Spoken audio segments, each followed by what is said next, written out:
কুখ্যাত যৌন অপরাধী জেফ্রি এপস্টাইন কেলেঙ্কারিতে নতুন করে নাড়িয়ে দিচ্ছে বিশ্ব রাজনীতি। চীনের রাষ্ট্রায়ত্ত সংবাদ মাধ্যম সিজিটিএন এর বৈশ্বিক জরিপের দাবি, এই ইস্যুতে ক্ষতিগ্রস্ত হয়েছে যুক্তরাষ্ট্রের ভাবমূর্তি। জরিপে প্রায় ৯৮% অংশগ্রহণকারী বলছেন এই মামলা অভিজাত শ্রেণীর নৈতিক অবক্ষয় প্রকাশ করেছে। প্রায় ৯৬% মনে করেন যুক্তরাষ্ট্রের বিচার ব্যবস্থা প্রভাবশালীদের ক্ষেত্রে দ্বৈতমান প্রয়োগ করে। বাছাইকৃত স্বচ্ছতা বিচার ব্যবস্থাকে বিশেষ সুবিধা প্রাপ্তদের সুরক্ষা ছাতায় পরিণত করছে বলেও মনে করেন তারা।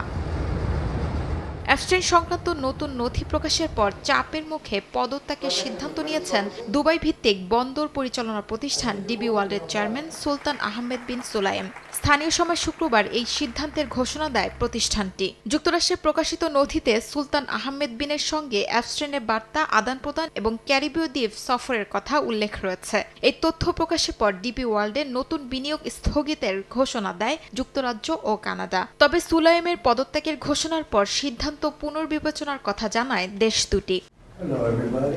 এদিন মার্কিন বাণিজ্যমন্ত্রী হাওয়ার্ড লুটনিকের এপস্টাইনের ব্যক্তিগত দ্বীপে যাওয়ার বিষয়ে জানতেন না বলে জানিয়েছেন প্রেসিডেন্ট ডোনাল্ড ট্রাম্প। নিজের অবস্থান স্পষ্ট করে আবারও বলেন তিনি নিজেও ওই দ্বীপে কখনো যাননি। এর আগে বাণিজ্যমন্ত্রী লুটনিক স্বীকার করেন ২০১২ সালে এপস্টাইন দ্বীপে গিয়েছিলেন তিনি। এরপর থেকে তার পদত্যাগের দাবিতে সরব ডেমোক্র্যাট ও রিপাবলিকান উভয় দলের অনেক নেতা।